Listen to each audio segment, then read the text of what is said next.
안녕하세요. 이투스 교육평가연구소 부소장을 맡고 있는 김병진이라고 합니다. 저는 이제 오늘은 정시전형에 대한 이해를 다룰 겁니다. 그래서 이게 지금 두 가지 버전으로 진행되고 있는데 그 최상위권하고 상위권 이렇게 나눠서 진행이 되고 있는데 제가 이제 상위권을 찍어 놓은 동영상이 있어요. 그러니까 일반적인 내용들은 거기서 설명을 했어요. 거기 설명을 했고 여기서 중복돼서 설명하지 않을 거고 이거는 아주 짧게 최상위권의 지형이라든지 아니면 정시전형의 특징이라든지 이런 부분들만 할 거니까 추가적으로 필요한 사항들은 그 동영상에서 확인을 하시면 될 것 같아요. 아니면 이제 그 동영상 먼저 보시고 요걸 보셔도 되지 않을까 싶은 생각이 드니까 그렇게 해서 내용을 좀 보시면 될 것 같고, 정시에서 굉장히 중요한 게 이 모집군입니다. 그 모집군인데 2017학년도와 관련해서 그 모집군에서 여러분들이 꼭 알고 있어야 되는, 정시와 관련해서 꼭 알고 있어야 되는 거 하나 말씀드리면, 분할 모집이 전면 금지되는 건데요. 이게 어느 대학이 문제냐면 성균관대학이 굉장히 중요한 변수예요. 그러니까 뭐냐면 올해 성대는 전통적으로 학부 모집을 하는 단입니다. 그러니까 이 서강대와 한양대 그리고 성균관대 이렇게 세 개의 학교가 있다고 했을 때 서강대는 별 문제가 아닌 게, 서강대는 단일군 모집이죠. 그러니까 전통적으로 가군 모집이기 때문에 별 문제가 되지 않아요. 근데 한양대와 성균관대는 간화군을 다 뽑아요. 간화군을 다 뽑는데 한양대는 학과 모집이기 때문에 모집 인원이 적어서 원래부터 뭐가 안 되냐면은 분할 모집이 안 됐었어요. 근데 성균관대는 지금 2016학년도를 보시면 아시겠지만 가군과 나군을 이렇게 나누어서 모집을 해왔어요. 그 자연계도 나누어서 이렇게 모집을 해왔다는 거죠. 그러니까 뭐 그런 거, 뭐 소프트웨어 이런 거 말고, 그런 학과들 말고, 글로벌 경영 이런 학과들 말고, 인문과학 계열, 사회과학 계열, 뭐 자연과학 계열 이런 식으로 나누어서 해왔고, 그런 모집 인원을 이런 식으로 분배를 해서 해왔다는 거예요. 즉 자연과학 계열의 정시 모집 인원이 120명인데 그 120명을 60명은 나군에서 뽑고 60명은 가군에서 뽑아왔다는 거죠. 근데 2017학년도부터 이게 분할 모집이 금지가 돼요. 자, 그러면 어떤 문제가 생기냐면, 지금 일단 모집 인원 63명이라고 돼 있는데 이 63명이라는 인원은 계획 인원이고요. 여기에 120명은 확정 인원이기 때문에 두 인원의 차이가 있어요. 그러니까 실제로 이게 63명만 모집하지 않고 더 많이 모집하게 되겠죠. 예, 그래서 63명 이상의 단위 모집하는, 예를 들어 80명을 모집한다고 가정을 하면 이 80명을 전년도 2016학년도까지는 이 80명이라는 인원을 간화군에 나눠서 뽑았어야 됐어요. 자, 그러면 무슨 문제가 생기냐? 가군에 40명이 붙어요. 그렇죠? 그러면 40명 다음에 있는 친구들은 어쩔 수 없이 성대 자연과학 계열보다 낮은 쪽에 있는 학교에 갈 수밖에 없어요. 자기가 성대 자연과학 계열을 갈 수 없다고 생각이 드니까. 그럼 그 밑에 학교를 쓰게 되겠죠. 그럼 그 밑에 학교의 점수가 예를 들어서 40명이다. 그럼 40명까지 딱 붙었다. 그럼 41등부터는 그 밑에 학교를 가는 거잖아요. 근데 이걸 80명을 통으로 나군에서 뽑아요. 그러면 얘도 올해부터는 어디를 가요? 성대 자연과학계열을 가겠죠. 즉 80등까지가 성대 자연과학계열을 갈 거라고요. 그럼 80등까지 자연과학계열 가면 81등이 요 대학을 가게 된다고요. 전년도에 요 대학을 81등이 가게 될 거라고요. 그러면 결과적으로 자 41등 점수와 81등 점수를 비교해보면 당연히 누가 더 점수가 낮을 수밖에 없나요? 81등이 더 낮을 수밖에 없죠. 그러면 그 대학의 점수가 뭐해진다는 거예요? 낮아진다는 효과를 갖게 되겠죠. 자, 그게 하나예요. 그게 하나의 변수예요. 근데 또 하나의 변수는 뭐냐? 여기 있던 40등이 사라지는 거잖아요. 자, 다시 말하면 여기에 붙어야 되는, 성대를 붙어야 되는 40명이 성대를 못 붙고, 그쵸? 성대를 못 붙고 성대보다 아래쪽이거나 성대보다 위쪽에 있는 학교를 지원해서 할 가능성이 되게 높다는 거죠. 그러니까 여기를 안정으로 잡고 쓰던 친구들이 나군에서 안정을 잡고 여기를 위로 올려서 쓰거나, 아니면 더 낮은 학교로 내려가서 안정을 잡고 여기를 공격적으로 높여서 지원하거나 할 가능성이 있다는 거예요. 그러니까 굉장히 지형의 변화가 생기는 거예요, 지금. 그러니까 그런 성대가 분할 모집을 금지당하면서 어느 한쪽으로 인원을 확정을 하게 되는 상황, 요 상황이 결과적으로는 상위권 전체의 지형의 변화를 가져오는 거예요. 그게 성대보다 아래쪽 대학의 변화만 생기는 것이 아니라 성대보다 위쪽에 있는 대학들도 지원자의 흐름이 바뀌기 때문에 그 지원자의 흐름이 바뀌면 당연히 뭐가 바뀔 수밖에 없냐. 합격선 자체가 바뀔 수밖에 없다. 그 구조를 생각을 하면 2017학년도에 이 성대가 학부 모집을 실시하면서 분할 모집이 금지된다는 건 굉장히 큰 변화를 불러올 가능성이 있다라는 거. 그리고 이것이 확정 인원이 어떻게 되느냐도 굉장히 중요한 역할을 하게 될 거다라는 거. 이제 그 측면을 하나 생각을 해두고 특히 한양대나 서강대 그리고 연고대의 하위권 학과에 굉장히 큰 변화들이 생길 수 있다라는 거. 이제 그걸 좀 생각을 해두면서 볼 필요가 있지 않을까라는 생각이 듭니다. 그리고 자연 계열에서는 변수가 이건데요. 지금 요렇게 빨간색으로 이렇게 돼 있는 거는 의대예요. 의대 주요 의대인데 지금 잘 보시면 요 학교가 문제예요. 문제라기보다는 이 학교 균이 변동됐어요. 요렇게. 그러니까 그 말은 여기서 예를 들면 다구는 지금 최상위 모집 단위가 없잖아요. 그러니까 서울대, 연대, 고대가 있는데 다군에는 그 급의 대학이 없어요. 일반 공대에서. 그 급의 대학이 없고 의대가 있는데 의대가 아주대랑 순천향대만 있었단 말이에요. 그럼 무슨 문제가 생기냐면요. 여기서 높은 쪽을 쓰는 친구들이 다 여기 와서 아주대랑 순천향대 의대를 써요. 근데 아주대랑 순천향대 의대를 써서 저 위쪽에 더 좋은 데를 붙으면 아주대나 순천향대를 등록을 안 하겠죠. 그럼 밑에서 추합이 이렇게 쭉쭉쭉쭉 일어날 거예요.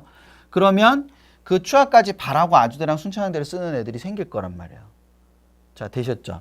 그런데 여기에 인하대가 일로 옮겨갔어요. 그러면 100명이 있는데 그 100명을 50명 이렇게 만약에 나눴다고 치면 이거를 이제 33명씩 나눠서 갖는 거예요. 그럼 당연히 변화가 생기죠.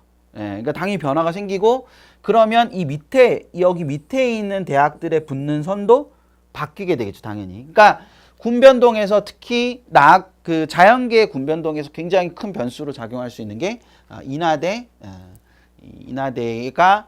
의대가 넘어가는 거다. 그 부분을 생각을 해둘 필요가 있다라는 거예요. 특히나 가톨릭대, 성대, 울산대, 한양대 의대와 고대, 연대의 의대가 모두 나군에 몰려 있죠. 지금 나군에 몰려 있는 상황이라고 생각을 하면 수시와 다르게 정시는 이 6개 대학 중에서 하나밖에 못 쓰는 거예요. 원서를. 정시니까 나군에 한 장밖에 못 쓰는 거니까 여러분이 만점을 받아도 6개 의대 중에 한 군데밖에 못 쓰는 거예요. 그 생각을 잘 해야 됩니다. 그래서 수시 원서를 쓸 때 그걸 생각을 하고 있어야 돼요. 수시 원서를 쓸 때 이 6개 대학은 내가 만점을 받아도 다 못 쓰니까 여기서 내가 수시 원서를 쓸 때 뭐 연대만 쓰고 고대는 안 쓴다 이게 아니라 연대와 고대 중에 하나를 가야 된다. 꼭 가야 된다. 그럼 둘 다 써야죠. 수시에서. 예를 들면 그런 구조를 생각해 볼 필요가 있다는 겁니다. 그래서 그 군의 변화라는 걸 생각을 할 때 첫 번째 얘기했던 거는 성대의 분할 모집 금지. 그다음 두 번째는 인하대 의대의 군변동이라는 것이 최상위권에서는 굉장히 중요한 흐름을 형성할 가능성이 높다라는 거. 이제 그 부분을 하나 생각해 두면 될 것 같고. 두 번째는 반영 비율인데 이거는 뭐 크게 변화가 있다라고 보기는 어려운데 어쨌거나 이 반영 비율이 이런 식으로 이런 식이 존재한다라는 거예요. 서울대는 잘 알겠지만 수학의 반영 비율이 높은데 이거는 그냥 단순하게 얘기하면 그냥 1.2배를 곱하는 거야. 서울대는 이제 표준 점수를 반영하니까 1.2배를 그냥 곱하는 거고 탐구는 0.8을 곱하는 거다라고 해석하시면 되거든요. 0.8을 곱하는 거다라고 해석을 하면 되고 나머지 이제 연대랑 고대는 이렇게 뭐 저희가 흔히 얘기할 때 2대 1에 제일 가깝죠. 근데 이제 서강대, 성대, 한대는 지금 달라요. 그렇죠? 네, 서강대, 성대, 한대는 조금씩 다르니까 그걸 생각을 하고 서강대는 전통적으로 수학과 영어의 반영 비율이 높고 성균관대는 그냥 국수형의 반영 비율이 높은 거죠. 이제 그 차이가 있는 거다. 그리고 한양대는 특이하게 이 동일 반영 비율로 인문계는 반영을 한다라는 거. 이제 그걸 생각해 두면 되겠고. 자연계는 이제 뭐 의대들이 있는데 그 의대는 이제 뭐 여러 가지 부분이 있기는 한데 일단 그냥 상위 6개 대학만 이렇게 보면 서강대를 제외하고는 이 서울대는 이제 문이과가 같으니까 그런 구조고 서강대를 제외하고는 나머지 4개 학교는 2323의 전통적인 방식 2323 즉 수학과 탐구가 좀 강조되는 전통적인 방식을 활용하고 있다고 생각하면 될 것 같고요. 서강대는 역시나 수학과 영어가 좀 더 높은 비중을 차지하고 있다라고 해석을 하면 됩니다. 그래서 나중에 여러분들이 원서를 쓸 때는 내가 어디가 더 유리하냐, 그 반영 비율로 봤을 때 영역별 반영 비율이 굉장히 중요하니까 어디가 더 유리하냐라는 형태로 여러분들이 생각을 해두면 될 거다라는 거죠. 그랬을 때 또 하나 생각을 해야 되는 게 이제 활용 지표인데 그 수능 활용 지표, 수능 점수를 어떤 식으로 활용하느냐는 건데 상위권 대학들은 대부분 다 표준 점수 또는 변환 표준 점수를 활용하죠. 변환 표준 점수는 아까 말씀드린 대로 그 앞에 동영상에 나와 있어요. 나와 있는데 좀 이따 자세히 보긴 할 건데 변환 표준 점수가 되게 중요합니다. 그래서 변환 점수 되게 중요하고 이거는 수능 이후에 발표되는 거기 때문에 굉장히 중요하다. 인문계든 자연계든 다 중요한데 자연계열만 잠깐 설명하면 자연계열만 아주 중요한 게 뭐냐 하면 요런 방식이 있어요. 요런 방식. 그러니까 자연계는 의대가 있기 때문에 그래요. 의대들 중에서 100분위를 반영하는 의대가 있어요. 인문계 최상위권은 다 필요 없어요. 100분위 뭐 이런 거 필요 없고 그냥 표준 점수가 있고 그리고 변환 표준 점수 그걸로 끝인데 자연계는 100분위 국수형에서도 100분위 반영하는 학교들이 있어요. 의대 중에서 그러니까 그런 변화들이 있으니까 그걸 생각을 하나 해두고 있으면 될 겁니다. 자, 그랬을 때 탐구 활용 지표에 따른 유불리가 굉장히 강화될 것이다 라는 걸 생각을 해둘 필요가 있는데 변환 표준 점수는 잘 알 거고 자연계 의대들 중에서 표준 최고점 환산, 변환 표준 최고점 환산이라는 방식을 활용하는 학교들이 있어요. 근데 여기서 인문계 중에서도 인문계 친구들 중에서도 요 점수는 활용하는 요거는 활용하는 데가 있거든요. 그러니까 최고점 환산이라는 걸 하는 게 있는데 이게 뭐냐면은 이 해당 과목의 표준 점수 최고점이 있고 본인이 받은 표준 점수가 있을 거예요. 그걸로 나누는 거예요. 즉 A라는 과목은 만점을 받았더니 그러니까 A라는 과목 만점을 받았더니 72점이 나오고 B라는 과목은 만점을 받았더니 69점이 나와요. 근데 이 두 친구 가라는 친구랑 나라는 친구가 있는데 이 두 친구가 A와 C, B와 C라는 과목을 선택했다. 근데 C 점수가 동일하다. 그러면 그러니까 A도 다 맞고 B도 다 맞고 C도 다 맞았다. 이 두 친구가. 그러면 얘네 둘 점수는 같을 테니까 얘네들 점수가 문제잖아요. 그랬을 때 표준 점수를 그대로 활용하면 얘는 70이고 얘는 69니까 얘가 3점을 이기잖아요. 그쵸? 그러니까 그런 구조가 되는 거예요. 그럼 선택 과목에 유불리가 생기고 가가 나에 비해서 굉장히 유리한 입시가 되는 거예요. 그 표준 점수를 그대로 반영하게 되면 탐구 과목에서. 그런데 표준 최고점 환산이라는 건 뭐냐면은 이걸 해당 과목의 표준 최고점 72점에 얘가 받은 점수 72점이니까 얘가 1이죠. 그럼 영역별 반영 비율을 곱하면 나오는 점수가 있을 텐데 얘도 69분의 69점을 받은 거잖아요. 그러면 A와 B가 유불리가 없어지고 똑같아지는 거예요. 자, 그렇게 해석을 하는 거예요. 그럼 이거 100분위랑 똑같지 않아요? 이렇게 생각할 수 있는데 100분위는 다른 게 얘가 100분위가 99가 나오고 얘가 100분위가 96이 나올 수 있잖아요. 그러면 100분위로 그대로 들어가면 얘가 불리해지는 거잖아요. 근데 표준 최고점 환산을 하게 되면 72분의 72, 69분의 69 이렇게 되니까 이게 똑같아지는 거라고 해석을 하면 돼요. 근데 이걸 이렇게 활용하는 학교도 있고 얘처럼 변환 표준 점수 중에서 최고점 환산을 하는 경우도 있어요.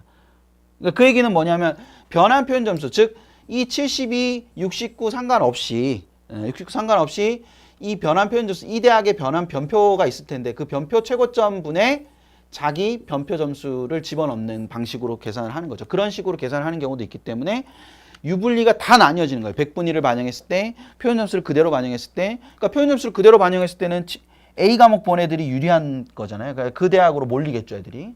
근데 표준 점수 높은 과목을 잘 본 애들로 몰릴 거고. 근데 표준 점수는 낮지만 만점을 받았을 경우에는 무조건 만점이 나오는 거예요, 이거는. 그러니까 그런 형태가 되는 거라서 이게 차이가 나는 거다. 그래서 내가 어떤 게 더 유리할까? 이거는 뭐 지금 자세히 알 필요는 없어요. 왜냐하면 지금 정시 점수를 하는 게 아니니까. 정시 접수를 할 때는 저것까지 다 따져봐야 된다라는 거예요. 근데 인문계든 자연계든 다 쓰는 게 변환 표현 점수다. 그래서 변환 표현 점수를 볼 필요가 있는데, 자, 이 세 개 대학을 볼게요. 이 세 개 대학을 보면 2016학년도 사탐 변표인데, 이 사탐 변표에서 지금 주목해야 될 게 뭐냐면 97점대를 보세요.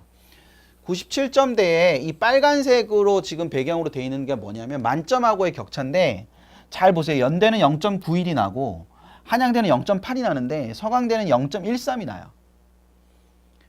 그러니까 이게 무슨 말이냐면은 97점을 받은 사탐 과목이 있을 때 97점을 받은 사탐 과목으로 서강대에 지원하면 만점에서 0.13점밖에 안 깎인다는 거예요. 근데 연대는 0.91점이 깎이고 한양대는 0.8점이 깎여요. 그럼 탐구를 못 본 친구가 있어. 그럼 탐구를 못 본 친구는 어디를 지원하는 게 유리하다는 얘기예요. 네. 서강대를 지원하는 게 유리해. 95점대로 가면 더 커지죠. 95점대로 가면 연대는 1.55점이 차이가 나고 한대는 1.53점이 차이가 나는데 서강대는 0.22점밖에 차이가 안 나요. 그러니까 탐구를 95를 받은 친구가 있다라고 하면 100분위를, 그러니까 한국사 만점을 받은 게 95잖아요. 그럼 그 95를 받은 친구가 연대를 가면 1.55점이 깎이는데 서강대를 가면 0.2점밖에 안 깎인다는 거예요. 그러니까 그 상황을 생각하는 거죠. 더 나아가 생각하면 얘는 반영 비율이 10%였어요, 탐구가. 근데 한양대는 25%고 연세대는 14.2%란 말이에요. 자, 그럼 생각을 해보세요. 이 점수 차이밖에 안 나는데 그게 또 10%밖에 차이가 안 나요. 그러면 서강대에 모이는 애들은 탐구를 굉장히 뭐한 애들만 모인다는 거예요. 못 본 애들만 모인다는 거예요. 즉, 이 0.22점의 차이는 100과 99의 차이보다 뭐한 거예요? 적은 거잖아요. 연대식으로 계산을 하면. 물론 한대식으로 계산하면 더 커지지만, 근데 이게 반영 비율이 25%이기 때문에 이거의 2배가 넘거든요. 그럼 0.3점이 된다라는 식으로 단순하게 계산을 할 수 있잖아요. 그러니까 그 측면을 생각하면 이런 변표가 애들을 어느 쪽으로 쫙 몰리게 할 수 있다는 거예요. 그럼 탐구를 잘 본 애들은 서강대 지원하면 별 이득을 보지는 못한다라는 거죠. 그러니까 그런 측면들을 생각을 하는 거예요. 과탐도 마찬가지인데 지금 잘 보면 고려대랑 연세대랑 비교해 보면 지금 이 연세대, 고려대, 그리고 한양대 이렇게 있는데 한양대는 지금 요 정도 점수차를 줬고, 전반적으로 이 만점은 다르지만 만점이 중요한 게 아니라 지금 뭐가 중요한 거냐면 요 안에 있는 내용들이 중요한 거죠. 이 점수차가 어떻게 진행되느냐가 되게 중요한 건데, 여기 지금 잘 보면 요 정도 오면 95점 정도에 오면 아주 확연하게 차이가 나는 걸 알 수 있죠. 얘네는 4점대가 나지만 얘네는 얼마가 난다는 거죠. 2점대가 난다는 거예요. 그러니까 탐구를 봤을 때 이 연대랑 고대는 탐구를 못 본 애들은 가면 타격을 많이 받는다는 거예요. 그 반면에 이 한양대 같은 경우는 탐구를 못 본 애가 갔을 때 아무래도 좀 이렇게 보정을 많이 받게 되는 거죠. 그런 차이가 존재하는 거다라는 거. 그래서 활용 지표에서 변환 표현 점수를 확인하는 건 굉장히 중요하다. 그러니까 그 부분을 염두에 둬서 생각을 잘 해둘 필요가 있다라는 겁니다. 한국사 필수인데요. 한국사가 이렇게 자연계의 학습 부담이 증가하고 그래서 자연계에서 굉장히 중요한 변수가 될 거다라고 생각을 많이 했지만 지금 잘 보면 의대의 한국사 정시 반영 방식을 정리한 건데 지금 잘 보면 만점 구간 또는 이제 이게 감점이나 가점 구간이 가산점을 활용하기 때문에 만점 구간이라는 게 뭐냐면 점수의 변화가 없는 안 깎이는 또는 더할 만큼 최대한 다 더해지는, 예를 들어 10점을 가산을 한다 그러면 10점 만점을 다 가산을 하는 경우, 아니면 감점을 한다 그러면 감점이 안 되는 경우가 요 세 개 대학이에요. 자, 의대 모집단이 37개 중에서, 그러니까 동대를 빼고 의대 모집단이 37개 중에서 그 37개 중에 3개만 1등급이라는 거예요. 2등급은 없어요. 그리고 3등급까지가 되는 게 이렇게 3개 대학이거든요. 그럼 총 6개 대학이잖아요. 그 6개 대학, 37개 중에 6개 대학만 3등급까지, 그리고 나머지는 4등급부터. 그러니까 4등급부터 뭔가 변화가 생기기 때문에 3등급 안에만 들면 큰 문제가 안 생긴다라는 것이라고 해석을 할 수가 있겠죠. 그러니까 이게 4등급까지 만점 구간이니까 5등급부터 변화가 되는 게 여기니까, 그러니까 3등급 안까지 무조건 맞아야 되는 게 6개. 그리고 4등급까지가 만점인 거니까 이 학교들은 5등급부터 변화가 생기는 거예요. 그러면 그런 학교가 지금 굉장히 많은 거잖아요. 그렇죠? 4등급까지가 만점이 되는 학교가 굉장히 많은 거기 때문에 그리고 또 하나는 요런 대학들은 지금 응시만 하면 돼요. 응시만. 응시만 하면 다른 대학들이 이렇게 쭉 존재하는 거예요. 이게 지금 벌써 몇 개냐면 둘, 넷, 여섯, 여덟, 13개잖아요. 그러니까 37개 중에서 13개의 대학들이 이런 구조를 가지고 있는 거다라고 해석을 할 필요가 있겠죠. 그러니까 한국사라는 것이 이 자연계열의 학습 부담을 증가시킨다라는 것은 안 되는 거예요. 그러니까 뭐 변수가 되고 뭐 이러지는 않는 거예요. 물론 요 6개 대학들은 좀 눈여겨볼 필요가 있죠. 특히 이 3개 대학. 공통점이 있죠. 예. 대구.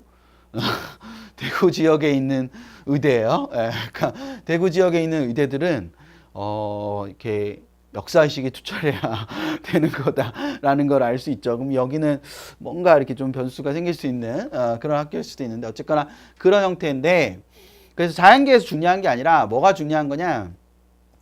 인문계가 중요한 거예요. 인문계가. 그러니까 인문계에서 연고대 정시에 아주 큰 변수가 생기는 거다. 그러니까 이 최근에 이런 입설명이나 이런 거 하면 자연계 친구들 굉장히 뭐 얘기 많이 나오잖아요. 자연계 얘기 많이 나오고 인문계는 늘 이렇게 뭐 우리 얘기는 왜 안 나오나 이런 얘기 할 수 있는데 인문계 최상위권한테 있어서 한국사가 미치는 영향이 굉장히 큰 거예요. 그게 뭐냐면 자 보세요.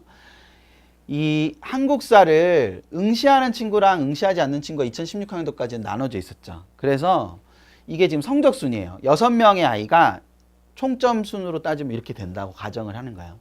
그랬을 때 요 세 친구는 응시를 안 했어. 한국사를. 근데 이 세 친구는 응시를 한 거예요. 자, 그러면 지원을 어떻게 하게 되냐면 A 친구는 무조건 연대밖에 못 써요. 되셨죠? 근데 B 친구는 서울대도 쓰고 연대도 쓰는 거야. 왜? 한국사 응시했으니까 서울대도 쓸 수 있고 연대도 쓸 수 있는 거죠. C는 똑같이 연대밖에 못 쓰죠. A랑 똑같이. 근데 BD는 DE는 다 쓰고 F는 또 연대밖에 못 쓸 거예요. 자, 그 상황에서 그러면 서울대가 모집 정원이 보세요. 서울대가 모집 정원이 2명이고 어떤 특정한 과가 연대가 3명이에요. 그러면 지금 서울대 쓴 애가 3명이잖아요. 이렇게. 그러면 BDE 중에서 2명이니까 BD가 붙겠죠. 근데 연대를 쓴 애는 6명이에요. 6명 중에 6명이 다 썼다고 치면 6명이 다 연대를 썼으니까 A, B, C가 붙겠죠. 성적순으로 붙으니까 이렇게 셋이 붙을 거 아니에요. 셋이 붙는데 여기서 B가 서울대도 붙었어요. 그쵸? 예. 그러면 서울대 등록을 할 거예요. 그러면 순서상으로는 D가 추합이 나야 되는데 D는 서울대에 또 붙었어. 뭔지 이해되죠? 예. 그러니까 서울대에 또 붙었어. 그런데 그 다음에 그 순서는 E잖아요. 근데 E는 서울대를 못 붙었으니까 당연히 E는 등록을 했을 거예요. 그럼 F한테 차례가 안 와요. 뭐 F는 떨어지는 거지. 5명이니까 5등이니까. 그러면 여기서 최종적으로 서울대 등록한 애는 BD. 그 다음 연고대 등록한 애는 ACE예요. 근데 2017학년도로 와봐요. 한국사 응시 미응시가 이제 없어지는 거잖아요. 그러면 성적순으로 쫙 해서 얘네가 다 서울대 연대를 다 써요.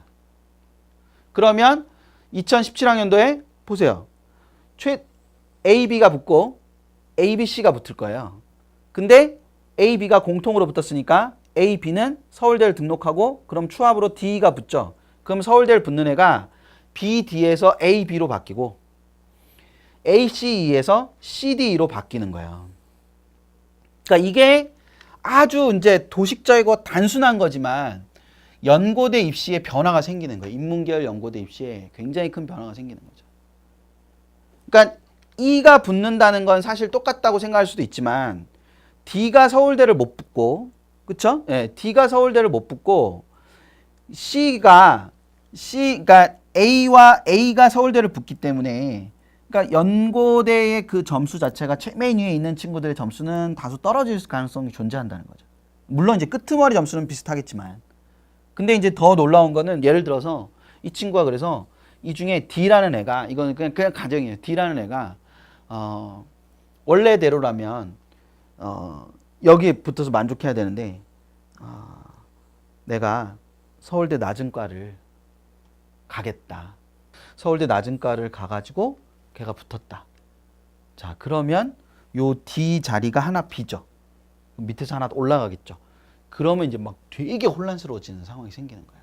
그러니까 그 입시라는 게 그런 측면들을 생각해야 되기 때문에 인문계열에서 서울대, 연대, 고대의 이 지형 자체가 바뀔 수 있다. 그러니까 한국사 필수는 그 부분이 굉장히 중요한 포인트다라는 거를 여러분이 생각을 해둘 필요가 있다라는 거죠. 그래서 최상위권의 몇 가지 변수에 대해서 지금 살펴봤는데 그런 변수들이 존재하고 좀 이렇게 많이 연관지어서 좀 생각을 하면서 최상위권 정시에 대해서 여러분들이 이해를 하는 그런 시간이 됐었으면 좋겠습니다. 예, 오늘 제가 하는 얘기는 여기까지 하도록 하겠습니다. 잘 들어서 감사합니다.